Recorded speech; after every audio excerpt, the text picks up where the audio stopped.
Chers amis, c'est un grand bonheur pour moi de vous accueillir aujourd'hui à Lyon, parce que c'est quelque part la concrétisation d'un rêve. Depuis des années, je me désespérais de voir notre pays perdre de sa crédibilité, de voir les Français perdre confiance dans l'avenir de la France. Et je pensais que notre voie était possible.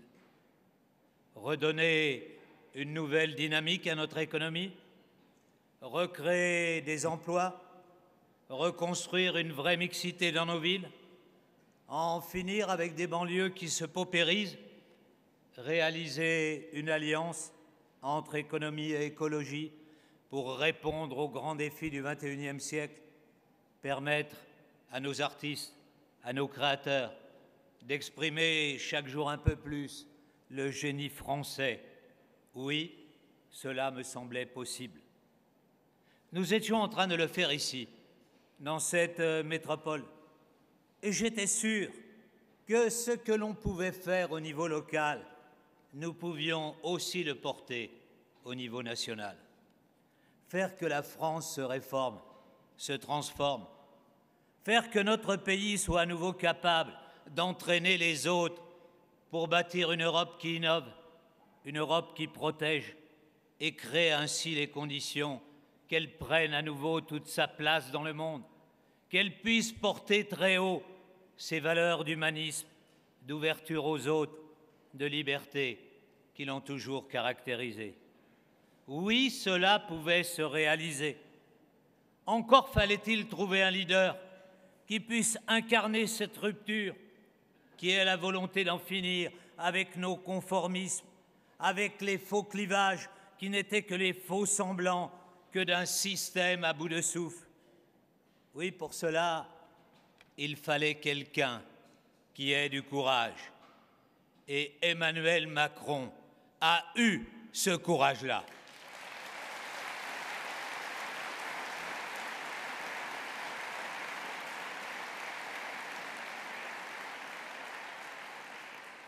Le courage de tourner le dos aux vieilles pratiques, le courage de dire qu'il fallait regarder la France, le monde, tels qu'ils sont aujourd'hui et non tels qu'ils étaient hier, le courage de dire que c'était là la première condition pour incarner des valeurs de solidarité qui ne seraient plus alors de simples mots, mais pourraient se concrétiser dans des changements forts de la vie quotidienne des femmes et des hommes de ce pays. Et c'est parce qu'il a eu ce courage-là que personnellement, je l'ai rejoint et que nous tous, par centaines, puis par milliers, puis par centaines de milliers, nous l'avons soutenu et nous sommes là aujourd'hui.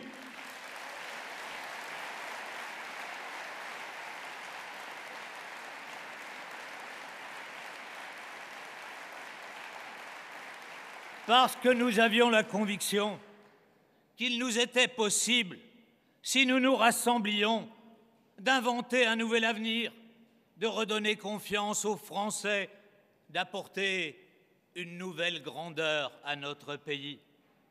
Alors, une immense vague s'est levée qui a amené Emmanuel Macron jusqu'à la présidence de la République, qui a conduit à l'élection de nouveaux députés à l'Assemblée nationale, prêts à porter une énergie qui, au fond, ne demandait qu'à se révéler, mais que les blocages partidaires empêchaient de s'exprimer. Et cela, mes chers amis, nous l'avons fait ensemble.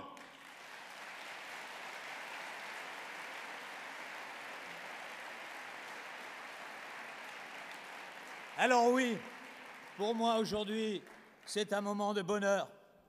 C'est un moment de bonheur parce que nous sommes à même de réaliser ce à quoi nous rêvions, transformer la France, pouvoir la réformer pour qu'elle reparte de l'avant.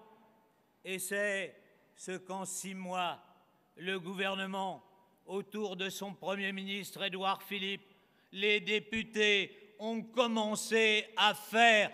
Et nous sommes en train de redonner confiance aux Français.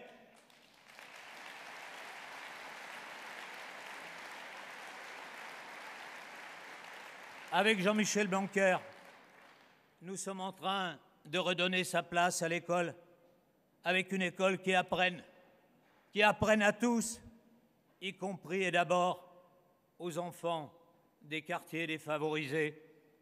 Nous sommes en train de relancer notre économie en redonnant une nouvelle confiance à nos entrepreneurs. Partout dans ce pays, nous libérons les énergies et on le voit, l'investissement reprend, des emplois à nouveau se recréent. Oui, il n'y avait pas de fatalité au chômage de masse et nous sommes tous ensemble en train de le montrer.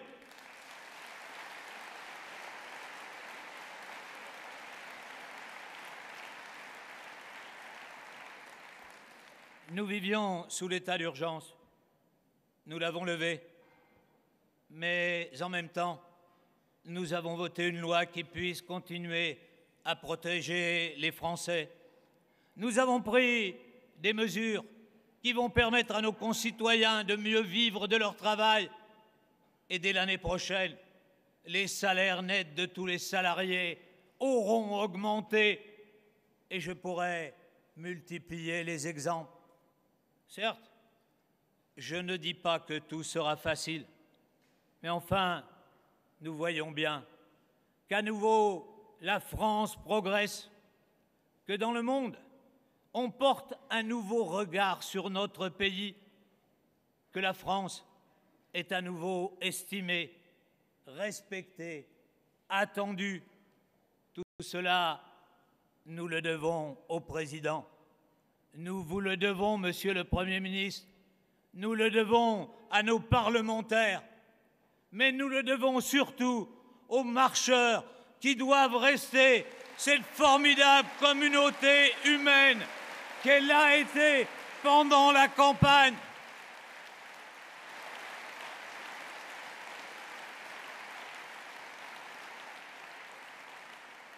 Car ce qui a fait notre force, c'est aussi ces liens fraternels, ces liens d'amitié que nous avons su créer entre nous. Avant-hier, nous avons procédé aux obsèques d'un animateur du 6e arrondissement de Lyon. Il était brillant, diplômé de l'ESSEC. Il se savait atteint d'une grave maladie, mais il avait décidé de consacrer toute la force qui lui restait à l'animation de la République en marche. Et c'est aussi cela, la République en marche, être capable de susciter des dépassements, faire en sorte que chacun ait envie de se transcender pour participer à l'œuvre commune. Oui, mes chers amis, participer ensemble à l'œuvre commune.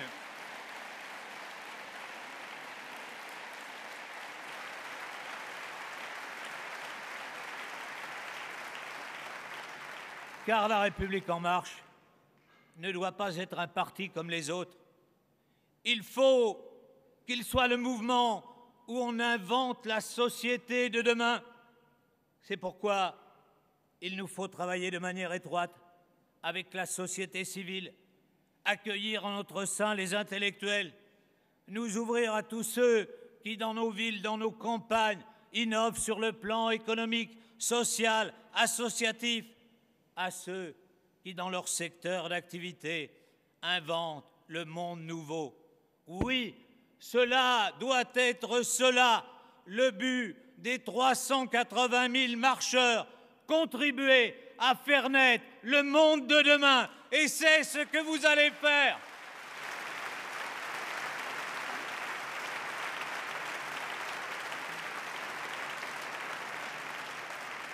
En s'appuyant sur l'accélération des révolutions technologiques, en innovant sans cesse, mais en n'oubliant jamais que dans ce monde-là, le primat de tout, c'est d'abord l'homme.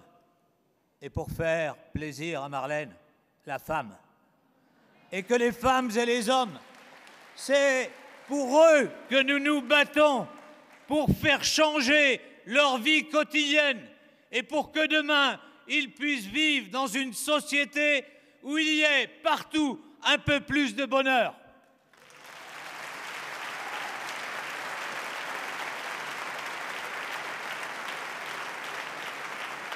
Et mes amis, nous devons être les porteurs des meilleures de nos valeurs. L'Europe a porté de grandes valeurs humanistes, celles qui, Monsieur le Premier ministre, sont nées en Grèce il y a 2500 ans, celles qui se sont développées avec la Renaissance, celles qui se sont épanouies au siècle des Lumières. Nous ne sommes pas un parti politique. Nous sommes, au sens étymologique du terme, la politique en marche. Ce mouvement, il nous fallait une personnalité pour l'incarner, pour le faire vivre, pour le développer. Pour tout cela, je fais pleinement confiance, comme vous, à Christophe Castaner, notre délégué général.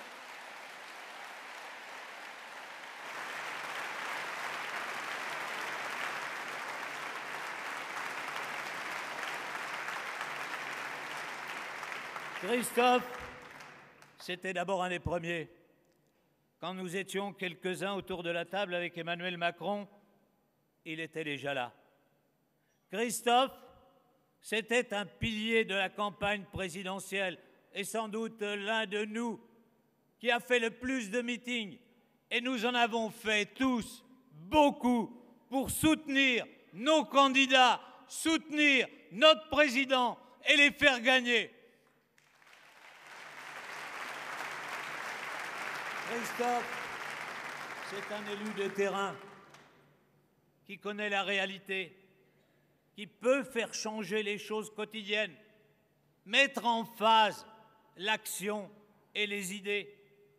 Et puis, Christophe, vous le savez, c'est un grand porte-parole du gouvernement, capable de traduire avec des mots simples une pensée complexe, capable de donner du sens au projet que nous avons pour la France. Pionnier, énergique, ancré sur le terrain, talentueux, Christophe a toutes les qualités pour emmener loin notre mouvement, pour emmener loin la République en marche. Alors, chers amis, je vous demande d'accueillir avec une ovation notre nouveau délégué général, Christophe Castaner. C'est lui qui vous mènera vers de nouvelles victoires.